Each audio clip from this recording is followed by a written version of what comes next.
আসসালামু আলাইকুম, welcome to my YouTube channel. আপনারা সবাই কেমন আছেন? আশা করি আপনারা সবাই ভালো আছেন। আজকে আমরা মোরগ পোলাও রান্না করব। এই জন্য প্রথমে কেজি চিনি গুঁড়া চাল নিয়ে নিয়েছি। এরপর চুলায় একটি কড়াই বসিয়ে তেল দিয়ে দিলাম। এরপর 2-3টে তেজপাতা, দারচিনি এগুলি দিয়ে ভালোভাবে নেড়ে চেড়ে নিব। এরপর এখানে কয়টা লং এবং এলাচ দিয়ে দিলাম।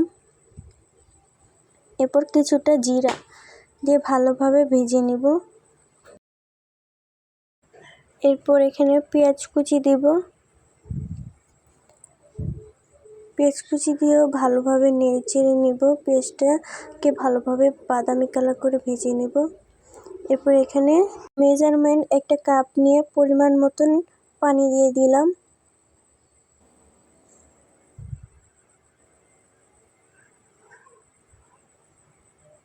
আপনাদের যদি আমাদের ভিডিওগুলো ভালো লেগে থাকে, লাইক, কমেন্ট এবং শেয়ার করবেন, অন্যদেরকে দেখার সুযোগ করে দেবেন এবং যদি নতুন হয়ে থাকেন চ্যানেলটাকে সাবস্ক্রাইব করে আমাদের পাশে থাকবেন। এরপর এখানে আদা বাটা দিব, রসুন বাটা দিব এবং পরিমাণ মতন লবণ দিয়ে দিব। বলক আসার জন্য আমরা ঢাকনা দিয়ে ঢেকে রেখে দিব কিছুক্ষণের জন্য। কিছুক্ষণ পর আবার ফিরে আসলাম। তো দেখতে পাচ্ছেন পানিটা কিভাবে টকবক করে গরম হয়ে গেছে।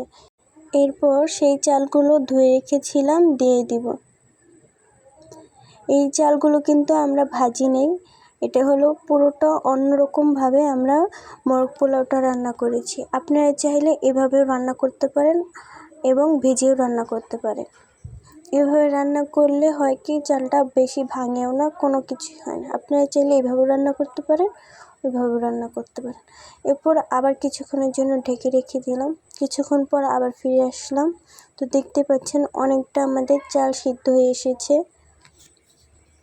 এরপর ভালো করে নেড়ে চেড়ে দিব যাতে উপরের চালগুলো নিচে যায়, নিচের চালগুলো উপরে আসে।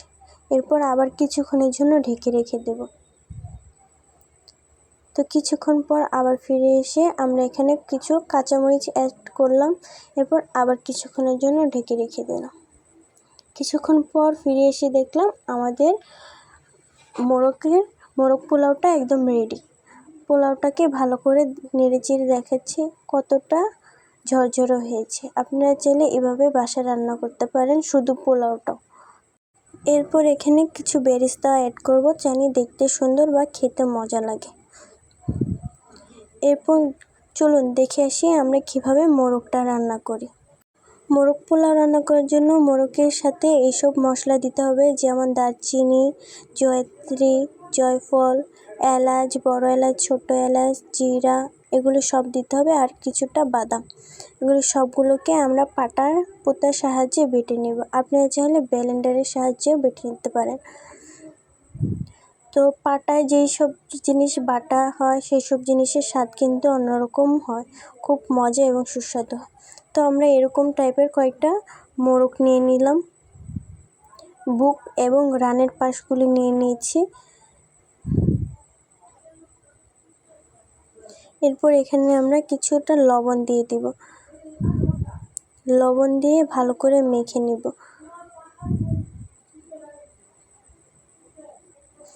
লবণ দিয়ে মেখে নেওয়ার পর আমরা চুলায় একটি প্যান বসিয়ে দিলাম।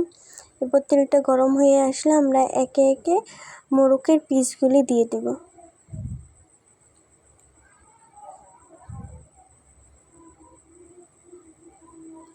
এরপর ভালোভাবে নেড়েচেড়ে আস্তে করে উল্টে পাল্টে নেব।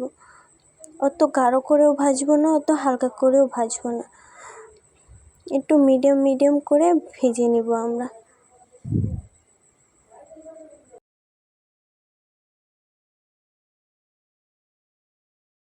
তো এই পর্যায়ে আমাদের ভাজা শেষ হয়ে গেছে, আমরা আস্তে করে উঠিয়ে রেখে দেব একপাশে। উঠানো হয়ে গেলে সেই তেলেই আমরা এখানে কিছু পেঁয়াজ দিয়ে দিব। পেঁয়াজগুলোকে আমরা ভালোভাবে ভেজে নিব। এরপর পেঁয়াজটা ভাজা হয়ে গেছে। এরপর এখানে আমরা কয়েকটা তেজপাতা দিয়ে দিব। কয়েকটা দারচিনি, এরপর ভালোভাবে নেড়েচেড়ে ভেজে নেব। এরপর এখানে রসুন বাটা, আদা বাটা দিয়ে দিব। এরপর বেটে রাখলাম যে মশলাটা, এই মশলাটা এখানে দিয়ে দিব। দিয়ে ভালো করে নেড়েচেড়ে কষিয়ে নিব। তো ভালো করে কষানো হয়ে গেছে। এরপর এখানে আমরা কিছুটা মরিচের গুঁড়ো অ্যাড করব।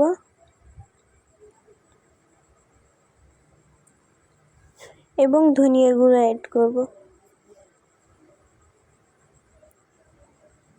এরপর এই মশলাটাকেও আমরা ভালো করে কষিয়ে নিব।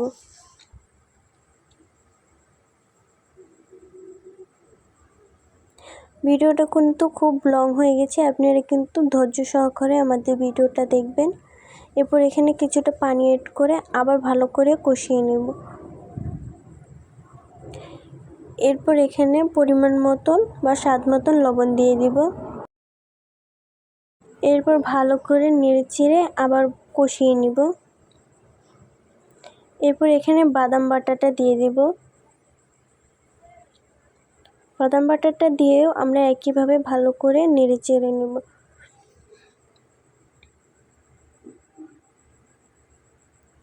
মশলাটা কষানো পর্যন্ত আপনারা আমাদের সাথেই থাকবেন, ওয়েট করেন। এরপর মশলাটাও কষানো হয়ে গেছে আমাদের।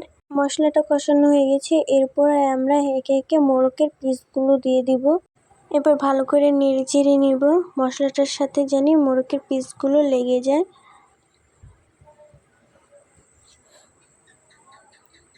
তো ভালো করে নেড়েচেড়ে নিলাম। এরপর সিদ্ধ হওয়ার জন্য আমরা কিছুক্ষণের জন্য ঢেকে রেখে দেব। এরপর কিছুক্ষণ পর আসলাম, নেড়েচেড়ে দিবেন আপনারা, না তো মশলাটা এবং মোরগটা লেগে যাবে। এরপর আবার ঢেকে দেব। তো দেখতে পাচ্ছেন মোরগের থেকে অনেকটা পানি ছেড়েছে। এরপর এখানে আমরা দুধ দিয়ে দেব। এখানে কিন্তু আমরা বাড়তি কোনো পানি অ্যাড করি নাই। মোরগের ভিতর থেকে যে পানিটা বেরোয়েছে সেই পানিটা এবং দুধ দিয়েছি, এছাড়া বাড়তি কোনো পানি দেওয়া হয়নি। এরপর আবার ঢেকে রেখে দেব কিছুক্ষণের জন্য। কিছুক্ষণ পর আবার ফিরে আসলাম, আবার ভালো করে নেড়েচেড়ে নেব।